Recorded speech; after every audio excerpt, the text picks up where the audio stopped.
ध्यान से नीचे की तरफ देखना, तब आपको समझ में आएगा कैसे ये ग्लास प्रिज्म इस व्हाइट लाइट को क्या करता है, 7 कलर्स में डिस्पर्स या स्प्लिट अप करता है। अभी देखो जब मैं लेजर लाइट कहाँ डाल रहा हूँ, बिल्कुल स्ट्रेट प्रोजेक्ट कर रहा हूँ। कहाँ पे ये देखना लेजर लाइट का प्रोजेक्शन कैसा, यही वो क्वेश्चन का आंसर है जो आपको मिलेगा, जो मैंने आपसे स्टार्टिंग में ही पूछा था। तो इस अपनी छत पे जाओ, अपने आसपास थोड़ा दूर मतलब 200 मीटर 300 मीटर तक देखना।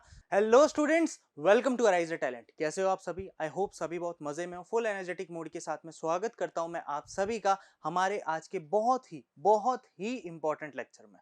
अब इंपॉर्टेंट इन द केस कैसे इंपॉर्टेंट है, क्या है, वो सब बातें बाद में करेंगे, क्योंकि बातें इस पूरे लेक्चर में ही होने वाली। आप भी यहीं हो, मैं भी यहीं पे हूं, यहीं पे बात करते हैं, ठीक है।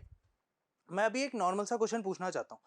क्वेश्चन ये है, मुझे एक बात बताओ, रेनबो सबने देखा है कि नहीं देखा? रेनबो सबने देखा होगा, बिल्कुल रेनबो सबने देखा होगा। मैं पूछना चाहता हूं, जब रेनबो सबने देखा है तो मुझे रेनबो के बारे में कुछ डिटेल्स आपसे जाननी है। अब आप कहोगे sir details in the sense rainbow के बारे में क्या जानता है? रेनबो के बारे में क्या आपको जानना पड़ेगा? रेनबो तो आपको पता है रेनबो क्या होता है। Rainbow is constituent of 7 colours. Spectrum होता है वो रेन ड्रॉप्स से बनता है, सनलाइट रेन ड्रॉप्स पे आती है उससे फॉर्म होता है, ये तो हमें पता है, इसमें तो कोई दिक्कत नहीं है। फिर रेनबो के बारे में क्या जानना है, रेनबो बना कैसे? और सर लास्ट वीडियो में आपने हमसे ये भी बोला था कि पता है एक ग्लास प्रिज्म रेनबो बना सकता है। अगर सर एक ग्लास प्रिज्म एक रेनबो बनाने का काम कर सकता है, अगर एक ग्लास प्रिज्म से एक रेनबो बनाने का काम हो सकता है, तब तो सर फिर तो ज्यादा बेटर है ना, मैं यही करता हूँ ना, सबसे बेटर। हाँ, पूरे छत के आसपास में मैं क्या कर देता हूँ ना, बहुत सारे छोटे या थोड़े बड़े साइज के ग्लास प्रिज्म लगा देता हूँ, और मेरे सामने तो हमेशा एक रेनबो रहेगा। तो मैंने कब मना किया? हाँ कर सकते हो, लेकिन वो रेनबो एक्चुअल उसी शेप के नहीं होंगे जैसे उन्हें होना चाहिए। मतलब actual shape in the sense, देखो आपको रेनबो के बारे में पता है, रेनबो कैसे आता है, क्या बनता है। रेनबो का रिफ्रैक्शन टोटल इंटरनल रिफ्रैक्शन से होता है, जिसके बारे में हम अभी लेक्चर्स में पढ़ेंगे। किस तरह से एक रेनबो का फॉर्मेशन हुआ वो हम जानेंगे। लेकिन उसको जानने से पहले एक बात, आपने विबग्योर का नाम सुना है? मेरे हिसाब से तो आपने सुना होगा, मुझे तो पता है आपने सुन रखा है, बट फिर भी एक बार मैं पूछना चाहता हूं, आप सभी ने विबग्योर का नाम तो सुना ही है। VIBGYOR, VIBGYOR. ऐसा बोला जाता है कि ये 7 कलर्स का कॉम्बिनेशन ही है, जिसमें ये आता है वॉयलेट, इंडिगो, यहां हमारा आता है ब्लू, फिर आता है हमारा ग्रीन, फिर आता है हमारा येलो, फिर ऑरेंज, फिर आता है हमारा रेड। ये 7 कलर्स का कॉन्स्टिट्यूएंसी रहती है, और इसी 7 कलर्स के रेस्पेक्ट में हमें विबग्योर दिखता है, बिल्कुल दिखता है। हम बोलते भी विबग्योर है। रोए GBYI, क्या बोलेंगे इसको, अजीब सा ही नाम हो जाएगा। रॉय गबीव, रॉय गबीव है ना, काइंड ऑफ रॉय गबीव, ये तो कोई वर्ड हुआ भी नहीं। विबग्योर फिर भी समझ आता है, और विबग्योर ही बोला जाता है। इसका मतलब फर्स्ट कौन सा है? वॉयलेट, सेकंड कौन सा? Indigo, third blue, green, yellow, orange, red. Order यही रहना चाहिए, बिल्कुल ऑर्डर यही रहना चाहिए। मतलब अकॉर्डिंग टू दिस जो 7 कलर्स निकलेंगे, 1 2 3 4, सॉरी इसको हटा देते हैं, अरे हटा नहीं, ठीक है, 4 5 6 7, ये 7 कलर्स किसका कॉम्बिनेशन है? विबग्योर का। तो कॉन्स्टिट्यूएंसी तो ऐसी ही रहनी चाहिए, VIBGYOR। रहनी चाहिए कि नहीं रहनी चाहिए? बिल्कुल रहनी चाहिए, यही फॉर्मेशन रहना चाहिए, और ऐसा ही आना चाहिए विबग्योर की कंडीशन में। आना चाहिए कि नहीं आना चाहिए? बिल्कुल आना चाहिए। अब मैं पूछूंगा, अगर यही कंडीशन आनी चाहिए, यही सब होना चाहिए, तो फिर इसका अपोजिट क्यों होता है? अब आप कहोगे sir opposite in the sense, तो पता है अपोजिट में क्या होता है? अपोजिट में ये होता है, जो विबग्योर है ना, सबसे ऊपर रेड रहती है। मतलब अपोजिट सीक्वेंस चलता है, पहले आ जाता है रॉय, फिर आ जाता है हमारा GBIV है शायद, मैंने वाई क्यों लिखा, वी। ये सीक्वेंस आता है किसकी कंडीशन में? रेनबो की कंडीशन में। अब जब रेनबो का ऑर्डर आप ऐसे बुला रहे हो, विबग्योर मतलब ऊपर से नीचे तक स्टार्ट करना चाहिए था, VIBGYOR, ठीक है, विबग्योर ऐसे आना चाहिए था। बट ये विबग्योर अपोजिट क्यों स्टार्ट हो रहा है? VIBGYOR क्यों आया? इसका अपोजिट फिनोमिना क्या रहा? क्यों ऐसा हुआ ही क्यों कि भैया ये जो कंडीशन है ये ऐसे शो हो रही है, बल्कि इसको तो विबग्योर आना चाहिए, मतलब ऊपर से नीचे। तो ये नीचे से ऊपर क्यों आई? इन दोनों में क्या चेंजेस रहे? इसके नीचे से ऊपर आने की वजह और इसके ऊपर से नीचे बोलने की क्या वजह रही? ये सबसे इंपॉर्टेंट कंसिडरेशन होता है। यही तो समझना है, यही इंपॉर्टेंट फैक्टर है और यही वो इंपॉर्टेंट कंसिडरेशन है जिस पे मैं बात करूंगा, किसकी, हमारे विबग्योर की कंडीशन की। अब आप बोलोगे सर विबग्योर ठीक है, चलो ये समझ में आया, लेकिन फिर हम इसको अपोजिट क्यों नहीं करते, ये पहले आप सोचो, क्योंकि आज के लेक्चर में हम इसी पूरे टॉपिक के बारे में बात करेंगे, इन्हीं सब चीजों के बारे में हमारा पूरा डिस्कशन रहेगा और यही सब चीजें आज के टॉपिक में मेन कंसिडरेशन में ली जाएंगी, जिसमें आपको मुझे कोई भी दिक्कत नहीं आएगी, क्योंकि मैं आपको एक एक बात बहुत ही अच्छे से डिटेल में बताऊंगा। बट फिर भी लेक्चर शुरू होने से पहले एक बार अपना दिमाग लगाओ और मुझे बताओ, कमेंट सेक्शन में फटाफट से बता दो कि क्या रहा मेन रीजन इसको ऐसे लिखने का, बल्कि इसको तो ऐसे ही लिखा जाता। मतलब समझे मेरी बात, ऑर्डर क्यों चेंज हुआ, ऊपर से नीचे आते टाइम पे ऑर्डर नीचे से ऊपर क्यों हो गया, ये मुझे बताना, मैं वेट कर रहा हूं आपका, ठीक है। तो इसी के साथ चलो आज हम स्टार्ट करेंगे हमारा लेक्चर, जिसमें मैं आपसे इन सब चीजों के बारे में सारी बातें करूंगा कि कैसे हर एक चीज को कंसिडरेशन में लिया गया, किस तरह से ये जो रेनबो है इसमें विबग्योर या फिर हम बोले जो हमारा रॉय GBIV है, ठीक है, इसका कंसिडरेशन रहा, किस तरह से ये लाइट उल्टी हुई जैसा मैंने अभी आपसे बात करी, प्लस जो प्रिज्म है वो कैसे रिफ्रैक्शन कर रहा है उसके बारे में हमें बात करनी पड़ेगी। प्रिज्म से 7 कलर्स कैसे निकले इसके ऊपर एक एक्सपेरिमेंट भी हम देखेंगे। लेकिन आज के लेक्चर की सबसे पहले जब हम शुरुआत करेंगे तो वो क्या करेंगे, हमें सबसे पहले सीखना होगा हमारे प्रिज्म के बारे में। देखो ग्लास प्रिज्म क्या होता है ये आपको लास्ट लेक्चर में पता चल चुका है, इसमें तो कोई दिक्कत नहीं है, सबको ग्लास प्रिज्म के बारे में एक्चुअल इंफॉर्मेशन मिल गई होगी। क्या होता है ग्लास प्रिज्म, कैसे होता है ग्लास प्रिज्म, उसका कंसिडरेशन क्या है, हर एक बात आपको पता होगी। पता है कि नहीं पता, बिल्कुल पता होगी। किसी में कोई दिक्कत आई होगी मुझे बताओ, मुझे तो नहीं लगता आपको किसी में भी कोई दिक्कत आई होगी। ग्लास प्रिज्म के बारे में एक एक चीज तो आपको वैसे ही समझ में आ गई होगी। आ गई, बिल्कुल आ गई। अब मुझे बस एक छोटी सी चीज जाननी है जो आप भी मुझे बताना, मैं भी जानने में थोड़ा सा उतावला, क्योंकि मैं हर चीज में उतावला रहता हूँ। ग्लास प्रिज्म जब हमने लास्ट लेक्चर में देखा था तो आपको पता है उसमें से लाइट रिफ्रैक्ट होती है और वो 7 कलर्स में डिस्पर्स हो जाती है, जो सनलाइट की व्हाइट लाइट आती है, क्योंकि जो हमारी व्हाइट लाइट होती है वो 7 कलर्स का कॉन्स्टिट्यूएंट होता है। तो अब मेन फिनोमिना क्या आता है कि जो रिफ्रैक्शन हो रहा है लाइट के थ्रू जो प्रिज्म में हो रहा है, इसका क्या कंसिडरेशन रहा इस मेजर फिनोमिना से, जो scattering of white light into 7 colours में काम आया। वो स्कैटरिंग कैसे हुई, किस तरह से कलर्स डेविएट हुए और कैसे 7 कलर्स आए, ये सब बहुत इंपॉर्टेंट रखता है। तो सबसे पहले तो प्रिज्म का रिफ्रैक्शन इसमें सबसे इंपॉर्टेंट है। प्रिज्म का रिफ्रैक्शन ही सबसे इंपॉर्टेंट है कि ग्लास प्रिज्म में रिफ्रैक्शन किस कंडीशन में हो रहा है। मतलब लाइट ऐसे आ रही है, देखो नॉर्मल कंडीशन में ये आता है, ये निकल गया, नॉर्मल कंडीशन में यूं निकल जाती है बिल्कुल लाइट स्ट्रेट लाइन में। जब हम रिफ्रैक्ट लेते हैं या फिर हम बोलते हैं रिफ्लेक्टिंग कंडीशन में लाइट इस प्लेन सरफेस के रेस्पेक्ट में टकराती यहां आई, टकराई, टकराने के बाद में ऐसे कैसे वापस चली, मतलब बाउंस बैक कहलाता है रिफ्लेक्शन, ठीक है। रिफ्रैक्शन की कंडीशन में लाइट की बेंडिंग होती है, लाइट आई, टकराई, टकरा के गई, किसी भी पर्टिकुलर एंगल पे पहले भी डेविएट होगी फिर बाद में भी डेविएट होगी, मतलब लाइट पास हो रही है किसी भी ऑब्जेक्ट से। समझना, लाइट किसी भी ऑब्जेक्ट के थ्रू पास हो रही है, पर पास स्ट्रेट नहीं हो रही, वो कैसे हो रही है, डेविएट हो रही है। जैसे कि मैं अभी आपको एक चीज बताता हूं, जरा इस पेपर को देखना एक बार, ठीक है, इस पेपर को देखना, ठीक है, इसके पीछे कुछ कट हो रहा है, मैं आपको इससे दिखाता हूं। देखो ये पेपर देखो, अभी मैं कह रहा हूं कि मैं लाइट रेस को इसमें से पास कर रहा हूं, दिख रही है आपको लाइट रेस, हल्की हल्की आपको लाइट रेस दिख पा रही होंगी, देखो शायद दिख रही होंगी, हल्की हल्की लाइट रेस दिख रही होगी, ओके।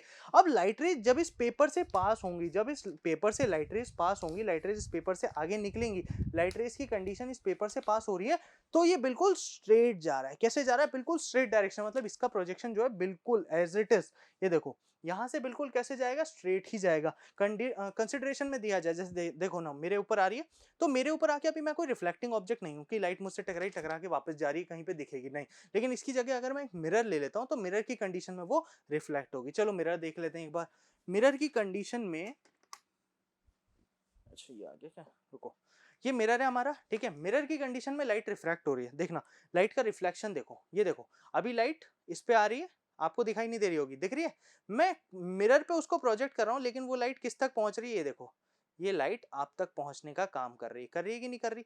अब ये आ रहा है रिफ्लेक्शन, क्या आ रहा है, रिफ्लेक्शन, जब एक्चुअली में मैं आपको किसको, आपको देख पा रहा हूं लाइट रेस की हेल्प से, ठीक है, मतलब लाइट एक जगह से टकरा के रिफ्लेक्ट हो रही है दूसरी जगह तक, ठीक है, यहां तक तो किसी को कोई दिक्कत नहीं होगी, रिफ्लेक्शन में प्रॉब्लम नहीं है, बट रिफ्रैक्शन की कंडीशन में ऐसा ही एक ग्लास प्रिज्म होता है जिसमें लाइट रेज आती है, टकराती है, टकरा के बेंड हो जाती है और बेंड होके किसी भी पर्टिकुलर डायरेक्शन में चली जाती है, ठीक है, उसकी बेंडिंग किसी भी पर्टिकुलर डायरेक्शन में पहुंच जाती है, जाती है, मतलब वो आई, आके टकराई, टकरा के वो बेंड हुई और बेंड होके दूसरी जगह पे पहुंच गई। ठीक है, बेंड होके वो एक दूसरी जगह पे पहुंच रही है, मतलब लाइट रे को अगर इधर जाना चाहिए था ना, तो वो इधर जाने की जगह रिफ्लेक्ट होके इधर चली गई, या फिर हो सकता है रिफ्लेक्ट होके ऊपर चली गई। प्रोजेक्शन बिल्कुल उल्टा हो जाता है, ऐसा समझ लो धरती का आसमान, आसमान का धरती हो जाती है। मतलब अगर मैं बोलूं कि मैं लाइट रेस को इस तरह से मेरे हाथ पे प्रोजेक्ट कर रहा हूं, तो वो हाथ से कैसे जानी चाहिए, स्ट्रेट निकलती है, रिफ्रैक्शन की कंडीशन में पास हो जाती है, पास हुई, पास होके इधर कहीं पे जानी चाहिए थी, यूं निकलनी चाहिए थी। ठीक है, बट वो यूं जाने की जगह ना यहां चल जाएगी, ये होता है रिफ्रैक्शन। ठीक है, जब लाइट दो मीडियम के बीच में से पास होते हुए क्या होगी, किसी दूसरे पर्टिकुलर पॉइंट पे चली जाएगी, उसको रिफ्रैक्शन कहते हैं। ये कंसीडरेशन आती है हमारे किस में, रिफ्रैक्शन के कंडीशन में। ओके, अब रिफ्रैक्शन ग्लास प्रिज्म के रेस्पेक्ट में देखा जाए तो देखना, a triangular glass prism has two triangle bases. इसके कितने ट्रायंगुलर बेसिस होते हैं, दो ट्रायंगुलर बेसिस होते हैं। ठीक है, and three rectangular lateral surface, और इसके तीन मेन मेजर रेक्टेंगुलर फेसेस होते हैं। ठीक है, these surfaces are inclined to each other at some suitable angles which are called as the angle of prism। और यही सब जिस पर्टिकुलर एंगल पे डेविएटेड होते हैं, इनको कहते हैं हम एंगल ऑफ प्रिज्म। यहाँ देख सकते हो आप I1, del 1, del 2, R2, I2, ये सारे एंगल ऑफ प्रिज्म आ जाते हैं, मतलब जहां पे रिफ्रैक्शन की कंडीशन देखी जाती है। ओके, द डेविएशन ऑफ रे passing through a prism depend on the angle of prism, nature of material of the prism and angle of incidence of the ray of one face of the prism. मतलब देखो जरा, अभी आपको क्या दिख रहा होगा, इसमें बेसिकली कितने टू ट्रायंगुलर बेसिस होते हैं, दो ट्रायंगुलर बेसिस, फर्स्ट ये वाला, सेकंड ये वाला। मतलब अगर लाइट रे इस तरफ से आई तो इस तरफ से आने के बाद में वो रिफ्रैक्ट होगी, रिफ्रैक्ट होकर सेकंड ट्रायंगुलर बेस से वो रिफ्रैक्ट हो जाएगी। लेकिन एक्चुअली मैं रेक्टेंगुलर फेस की बात करूं या सरफेस की बात करूं तो 1 2 3 कंसिडरेशन इसमें ली जाती है। और एक और बात इंपॉर्टेंट देखो, अच्छा मुझे एक छोटी सी बात बताना, अगर मैं इस डायरेक्शन में दौड़ रहा हूं, मैं इस डायरेक्शन में दौड़ रहा हूं, तो आप क्या बोलोगे, सर अभी इस डायरेक्शन में दौड़ रहे हैं, ऐसे थोड़ी बोलोगे। क्या बोलोगे, सर अभी पर्टिकुलरली लेफ्ट, ये मेरा लेफ्ट है, सर अभी अपने लेफ्ट डायरेक्शन में दौड़ रहे हैं, थोड़ी बोलोगे कि दौड़ तो भैया सर लेफ्ट में रहे, लेकिन हम तो सर को बताएंगे सर आप तो राइट में दौड़ रहे हो। ऐसा थोड़ी होगा। मेरा एक पर्टिकुलर पॉइंट है, मेरा एक पर्टिकुलर सेक्शन है, एक पर्टिकुलर एंगल है जहां पे मैं रन कर रहा हूं, मतलब कौन सा है वो, अभी लेफ्ट वाला। ठीक है, तो मैं अगर इधर जा रहा हूं तो फिर तुम अपोजिट थोड़ी बताओगे, यानी जिस तरफ मेरा प्रोजेक्शन है उसी तरफ तुम चीजों को बताओगे। मतलब एंगल ऑफ प्रिज्म जहां पे है, जो नेचर है मटेरियल का, वही मेजर कंसिडरेशन है किस में, प्रिज्म के कंडीशन, किस में, प्रिज्म की कंडीशन में। ठीक है, अब रिफ्रैक्शन कैसे होता है ये समझो, समझना मेरी बात को। देखो सबसे पहले तो एक नॉर्मल कंसिडरेशन में मैं आपको इसी में समझा देता हूं। देखो इंसिडेंट रे जब, अच्छा सा पेन ले लेते हैं। ठीक है, इंसिडेंट रे जब स्ट्रेट ट्रेवल करी किस में, प्रिज्म के कांटेक्ट में आई, जैसे ही इंसिडेंट रे इस प्रिज्म के कांटेक्ट में आती है, आते ही क्या होगा, वो बेंड होगी। इसकी फर्स्ट बेंडिंग यहां से यहां तक देखी जा सकती है। ठीक है, फर्स्ट बेंडिंग यहां से यहां तक देखी जा सकती है, देख ली, बहुत बढ़िया। अब जैसे आपने फर्स्ट बेंडिंग देखी, तो फर्स्ट बेंडिंग की कंडीशन में अब सेकंड कंसिडरेशन क्या ली जाएगी, फर्स्ट बेंडिंग हो गई, अब यहां से जैसे ही प्रिज्म लाइट वापस इस पे टकराएगी, जो हमारा सेकंड ट्रायंगुलर सरफेस है, टकराते ही ये वापस क्या हो जाएगी, रिफ्रैक्ट हो जाएगी। क्या हो जाएगी, रिफ्रैक्ट हो जाएगी।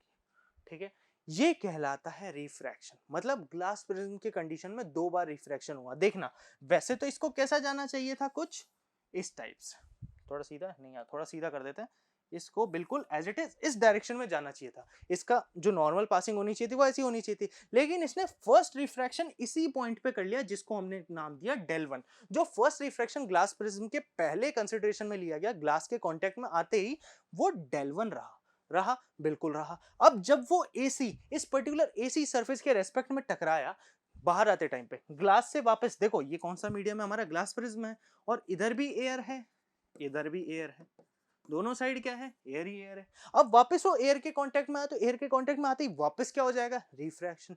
तो ये रिफ्रैक्शन वापस ऐसा भी नहीं हो इधर आ रहा है इधर ही चल जाए, ऐसा तो नहीं हो ना कि इधर से आके लो सर वापस पैरेलल, नहीं, ये कंसिडरेशन नहीं आई उसमें। वापस ग्लास टू एयर में आते टाइम फिर क्या हुआ, रिफ्रैक्शन। तो ये आया ऐसे, गया इधर, फिर इधर गया, मतलब बेंडिंग होती रही। देखो प्रोजेक्शन यहां होना चाहिए था, पहले उससे नीचे आया, मतलब क्या हुआ, एंगल ऑफ डेविएशन से डाउनवर्ड्स आया। कहां आया, एंगल ऑफ डेविएशन से डाउन द डायरेक्शन आ गया, फर्स्ट कंसिडरेशन। अब जैसे ही वापस आया, वापस आने की कंडीशन में भी उसको ऊपर ही जाना चाहिए था, लेकिन वो ऊपर जाने की जगह क्या हुआ, वापस उसमें एक एंगल ऑफ डेविएशन आया, जब वो इस पॉइंट पे कांटेक्ट में आते ही वापस क्या कर गया, बेंड हो गया और इमर्जेंट रे जो आई वो और ज्यादा बेंटेड आई।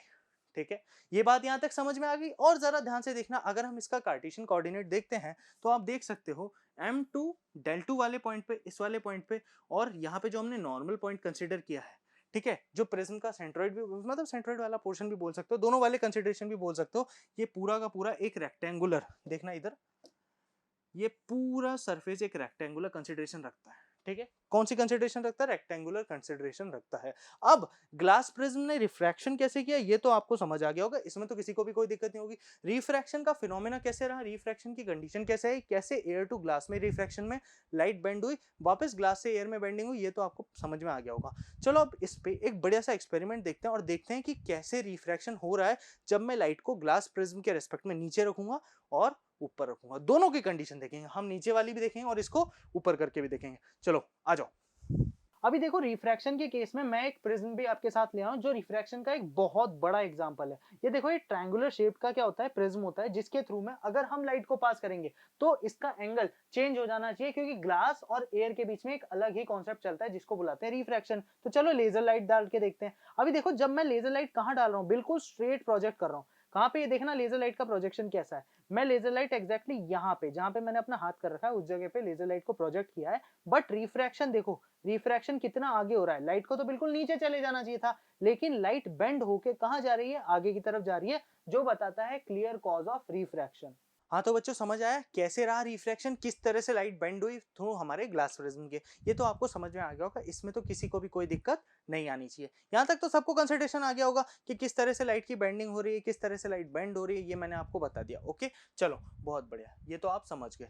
अब रिफ्रैक्शन ग्लास प्रिज्म के कॉन्टेक्ट में तो आप समझ गए, लेकिन अब समझना होगा कि हमारी जो सनलाइट से व्हाइट लाइट आ रही है ये 7 कलर्स में डिस्पर्जन कैसे दे रही है। देखो मैंने आपको स्टार्टिंग में एक चीज बताई थी, विबग्योर बताई थी ना, तो वो कैसे हुई अब उसके ऊपर बात करेंगे, और किस तरह से उसका प्रोजेक्शन रहा ये हम समझेंगे। Dispersion of white light by a glass prism, white light से ग्लास प्रिज्म में कैसे डिस्पर्जन हुआ और वो डिस्पर्जन किस तरह से हो रहा है, किस तरह से उसमें चेंजेस आ रहे हैं, किस तरह से जो व्हाइट लाइट आई, व्हाइट लाइट आके 7 कलर्स में डिस्पर्स हुई, इसके बारे में जानेंगे। और ये विबग्योर जो सीधा लिखना चाहिए था इसको उल्टा क्यों लिखा गया, इसके बारे में भी हम समझेंगे। ठीक है चलो देखते हैं। सबसे पहले when white light is pass through a glass prism it splits into its, ये वाइट कर लेते हैं, येलो करते हैं, येलो में अच्छा लगता है। Its spectrum of colors in order violet, indigo, blue, green, yellow, orange, red, and this process of white light splitting in its constituent color is known as dispersion। देखो डिस्पर्जन क्या होता है ये तो आपको पता चल गया है। जब व्हाइट लाइट किसी भी ग्लास प्रिज्म से पास होती है तो वो अपने 7 कॉन्स्टिट्यूएंट कलर, या फिर एक बात समझो कि वो ब्रेक हो रही है। ऐसा समझो थैले में रखे हुए थे आलू, प्याज, गोभी, मेथी, धनिया, सब कुछ, जैसे आप जा रहे थे चलते चलते थैला गया फट, फट के सब कुछ गिर गया और सब कुछ अलग अलग हो गया। मतलब एक ही थैले में सब कुछ था, लेकिन जैसे ही वो गिरा वो सब क्या हो गया, अलग अलग हो गया। ठीक है, डिस्पर्जन भी यही कहता है। सनलाइट में 7 कलर्स हैं, उस सनलाइट में जो हम पे गिर रही है उसमें टोटल नंबर ऑफ कलर्स कितने हैं, 7 कलर्स हैं, जिसमें आता है main violet, indigo, blue, green, yellow, orange, red, ये सारे कलर्स आते हैं। ये सारे कलर्स उसमें आते हैं, मतलब उसमें होते हैं, और जैसे ही ये टकराते हैं ग्लास प्रिज्म से, तो आते ही ग्लास प्रिज्म से टकराते ही ये टूट जाएंगे, डिस्पर्ज हो जाएंगे इनटू 7 मेजर कॉन्स्टिट्यूएंट्स कलर। ठीक है चलो ये बात समझ में आ गई। As we can clearly see from this dispersion that red colour bend the least important factor है। अब यही वो क्वेश्चन का आंसर है जो आपको मिलेगा, जो मैंने आपसे स्टार्टिंग में ही पूछा था। तो इस पॉइंट पे कहीं मत जाना, यहीं बने रहना। ठीक है, उठना मत वरना पट पड़ेगी। ठीक है चलो, as we can clearly see from the dispersion that red color bends the least and violet color bends the most, due to which we can say that red color has the greater wavelength than violet, due to which the deviation of violet is greater than that of the red। अब आप बोल रहे हो sir इतनी सारी भाषा समझा दी, हमें तो समझ ही नहीं आया, तो मैं समझाता हूँ। अब समझने वाली बात है, देखो जब व्हाइट लाइट आई, व्हाइट लाइट आई, बिल्कुल व्हाइट लाइट आई, आने के बाद में क्या हुआ, वो टकराई ग्लास प्रिज्म से, यहाँ पे हुआ रिफ्रैक्शन की कंडीशन और वो क्या हो गए, रिफ्रैक्ट हो गए। कुछ इस तरह से उसमें क्या हुआ, रिफ्रैक्शन को देखा गया। बिल्कुल ये और ये रिफ्रैक्शन को देखा गया। ठीक है, देख लिया रिफ्रैक्शन को, अच्छे से देख लो, मुझे भी देख के बता दो सही तो है ना। रिफ्रैक्शन को तो देख ही चुके हो ना। अरे तो ऐसे साफ हो रहा है, ऐसे वाला अच्छा है।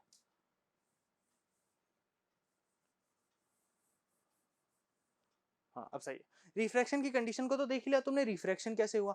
अब बात क्या है कि वॉयलेट नीचे क्यों पहुंचा, जब बोलते तो violet, indigo, blue, green, yellow, orange, red ऊपर से आना चाहिए था, तो इसको नीचे से, मतलब इसको इस तरह से बोलने का रीजन, और वॉयलेट सबसे ज्यादा रिफ्रैक्ट क्यों हुआ, रेड सबसे कम रिफ्रैक्ट क्यों हुआ, इसके पीछे जो मेजर वजह है ना वो है इसकी वेवलेंथ, अरे सॉरी, वो है इसकी वेवलेंथ। क्या है इसकी वेवलेंथ। अब आप कहोगे सर वेवलेंथ कैसे, मैं बताता हूं। देखो हर कलर की एक पर्टिकुलर वेवलेंथ है। रेड कलर की अपनी खुद की वेवलेंथ है और वॉयलेट की भी अपनी वेवलेंथ है। रेड की वेवलेंथ सबसे ज्यादा, वेवलेंथ मतलब जो काइंड ऑफ मैं बोलूंगा वेवलेंथ इन द सेंस, अगर मैं बात आपको समझाना चाहूँ, वेवलेंथ मतलब वो मैक्सिमम पोटेंशियल उसका, कि ऐसे समझो रेड की वेवलेंथ सबसे ज्यादा और वॉयलेट की वेवलेंथ कैसी, सबसे ज्यादा कम।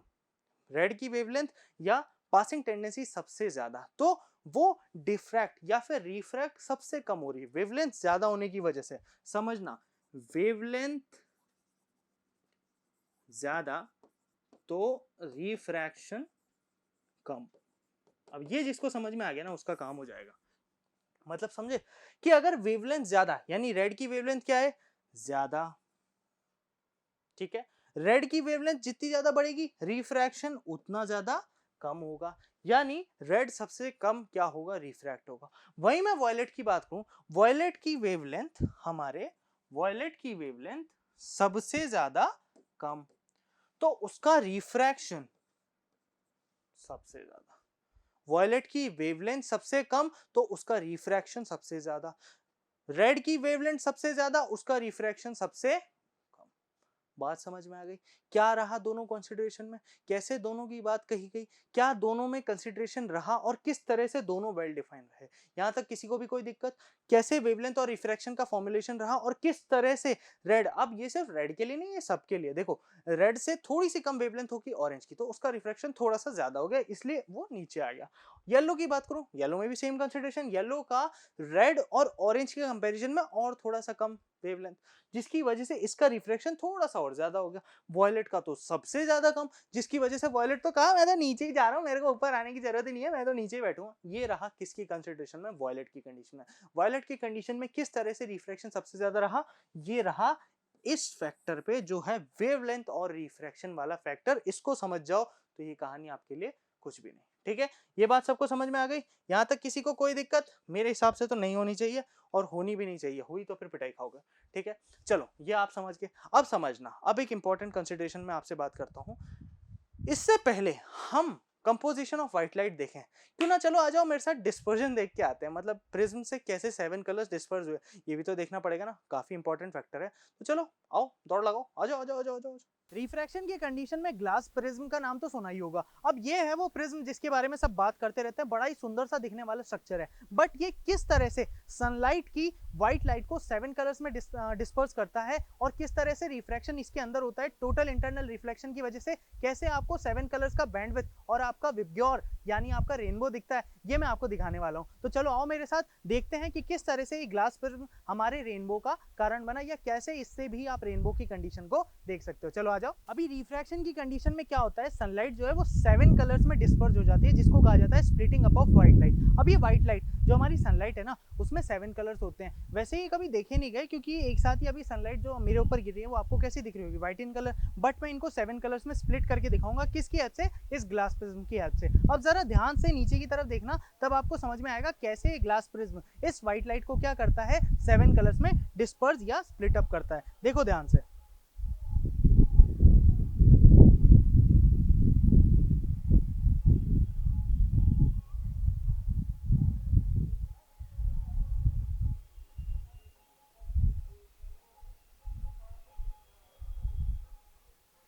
चलो अब देख लिया ना कैसे हुआ डिस्पर्जन, किस तरह से ग्लास प्रिज्म से वो 7 कलर्स निकले, और बड़ा सुंदर लग रहा था, मुझे तो बड़ा मजा आ रहा था। आपको कैसा लगा? देखो यार ऐसे ना खरीदो एक ग्लास प्रिज्म और देखो, अपने स्कूल की लैब में तो देखना ही देखना, स्कूल की लेबोरेटरी होगी ना, पे आपकी फिजिक्स लेबोरेटरी, वहां पे जाके चेक कर सकते हो, टीचर से एक बार रिक्वेस्ट करना, वो आपको दे देते हैं। हमारे मतलब जहाँ पे मैं पढ़ा हूँ वहाँ पे मैंने यही किया था, पता है, मैं अपने टीचर के पास गया, मैंने वहाँ जाके क्या बोला, सर मेरे को ना वो देखना है वो ग्लास प्रिज्म। उन्होंने कहा क्या करेगा, तो मैंने कहा मेरे को रेनबो बनाना है। उन्होंने कहा रेनबो नहीं बनता, वो दिखता है, स्प्लिटिंग होती है। तब उन्होंने समझाया था, पता, बाहर ले गए थे घुमाने के लिए, गार्डन में बैठ के दिखाया था, पर अच्छा लगा था। आप भी देखना और मुझे बताना कैसा लगा। चलो ये बात तो हो गई। अब चलो फटाफट से ये जो 7 कलर्स हमारे पास में ना, इनकी वेवलेंथ और इनकी फ्रीक्वेंसी देख लेते हैं, ठीक है। अब आप कहोगे सर वेवलेंथ तो समझ आ गया, फ्रीक्वेंसी कहाँ से निकालोगे? भैया फ्रीक्वेंसी का फॉर्मूला होता है nu is equals to c by lambda, ठीक है। सी क्या होती है? स्पीड ऑफ लाइट, आपको पता है। वेवलेंथ आपके सामने डायरेक्ट निकाल के निकल जाएगी यार, एक बार घर पे ट्राई कर लेना। सी क्या होता है आपको पता है? Frequency, wavelength of light, speed of light कितनी है पता है? 3 × 10⁸ वेवलेंथ सबकी दे रखी है, निकाल के सॉल्व करके मुझे बता देना आंसर आ रहा है कि नहीं आ रहा। चलो, अब डिस्पर्जन जो होता है वो 7 कलर्स में होता है, violet, indigo, blue, green, yellow, orange, red, VIBGYOR, okay. Dispersion 7 colours में होता है, हर कलर की अपनी एक पर्टिकुलर वेवलेंथ रहती है और कुछ ना कुछ कैरेक्टरिस्टिक्स होते हैं, सबके अपने कुछ ना कुछ कैरेक्टरिस्टिक्स होते हैं, सबकी अपनी कुछ ना कुछ फ्रीक्वेंसी होती है, वेवलेंथ होता है, रहता है, ठीक है। ये बात तो आपको पता है। सबका अपना अपना कुछ पॉइंट ऑफ कंसिडरेशन रहता है, एक प्रॉपर फ्लो रहता ही रहता है, ठीक है। अब मैं सबसे पहले कलर की बात करूं तो आपको पता है पहला कौन सा होता है? वॉयलेट, फिर इंडिगो, ये रेड ले लेते हैं, अच्छा लगता है यार, डार्क जरूरत हो ना वहाँ पे डार्क ही अच्छा लगता है, ठीक है। सबसे पहले कलर्स की बात करूं तो कलर की मैं बात करूंगा violet, indigo, blue, green, yellow, orange, red, ये हमारे पास में 7 कॉन्स्टिट्यूएंट कलर्स रहते हैं। मैंने पहले ही बताया इनको उल्टा लिखने का रीजन क्या है। अब देखना, वॉयलेट की वेवलेंथ 4000 एंगस्ट्रॉम, कितनी? 4000 एंगस्ट्रॉम। इंडिगो का 4500 एंगस्ट्रॉम। आगे बढ़ते हैं, मतलब इसके कंपेरिजन में थोड़ा सा ज्यादा है, 4800। ब्लू का इंडिगो से ज्यादा नहीं है, हल्का फुल्का, इसलिए ब्लू और इंडिगो ना ऑलमोस्ट सेम दिखते हैं, ठीक है। नेक्स्ट ग्रीन 5400 एंगस्ट्रॉम, बिल्कुल 600 एंगस्ट्रॉम का डिफरेंस निकल गया, काफी ज्यादा है, रेस्पेक्टिवली बहुत ज्यादा हो जाता है, ठीक है। आगे बढ़ते हैं, सॉरी,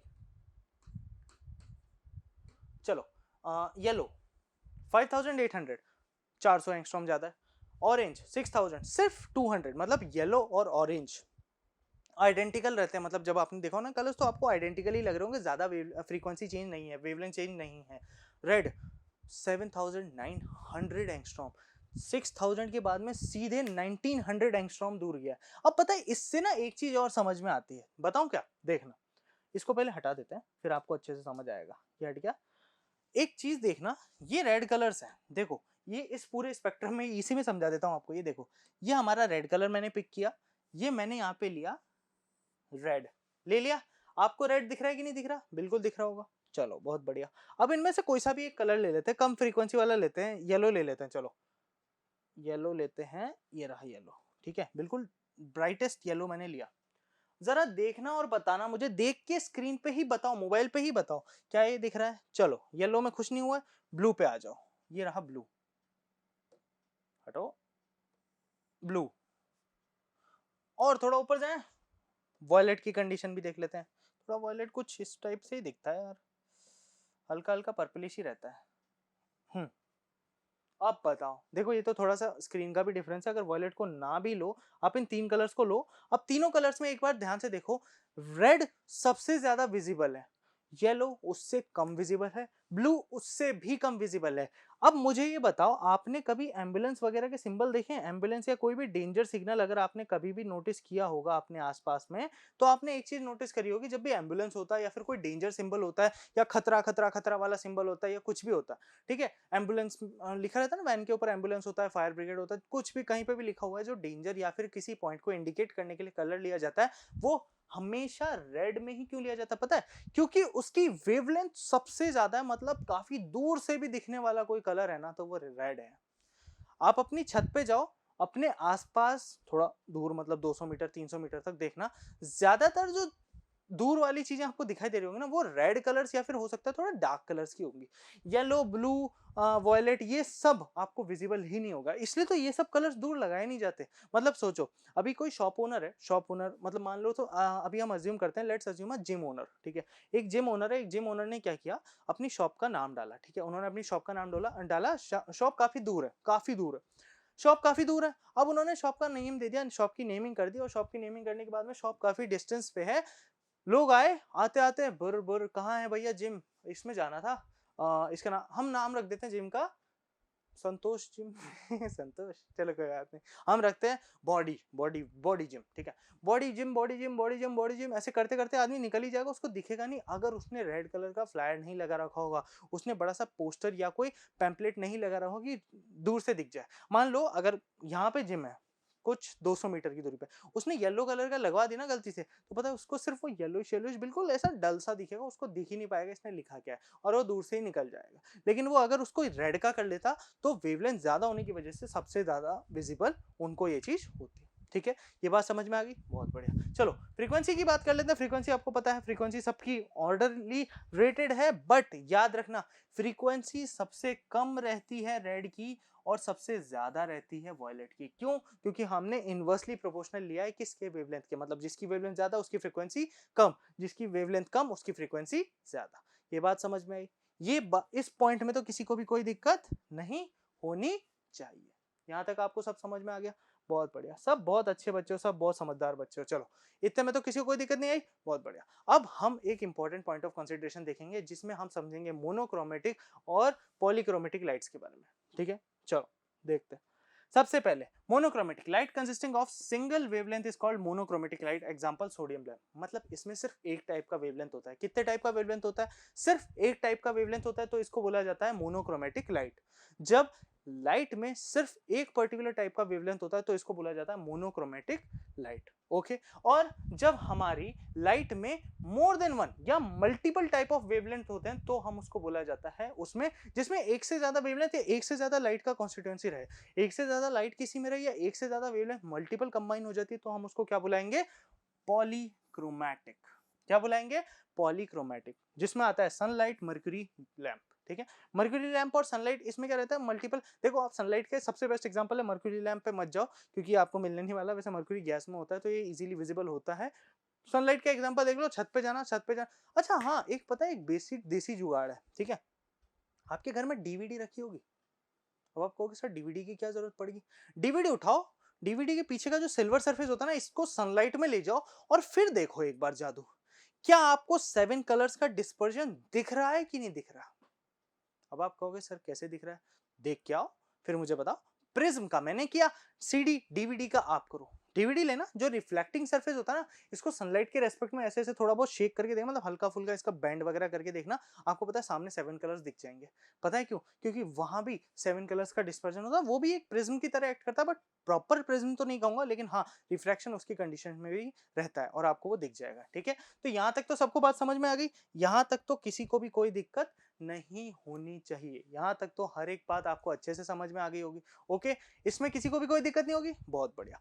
इस पॉइंट ऑफ कंसिडरेशन में अब हम ये समझ चुके हैं कि कैसे ग्लास प्रिज्म ने एक्ट किया। अब ये ग्लास प्रिज्म का फिनोमेना कैसे आगे चल के सूरज को पहले दिखाने में, तारों को अलग अलग टिमटिमाने में, मतलब ट्विंकलिंग, जो टम टम टम करके ट्विंकलिंग होती है ना, ऐसे टन टन टन टन टन टन, जो आपको एक्चुअली में जो वो स्टार्स होते हैं वैसे ट्विंकल ट्विंकल दिखते हैं, वो ट्विंकल नहीं करते।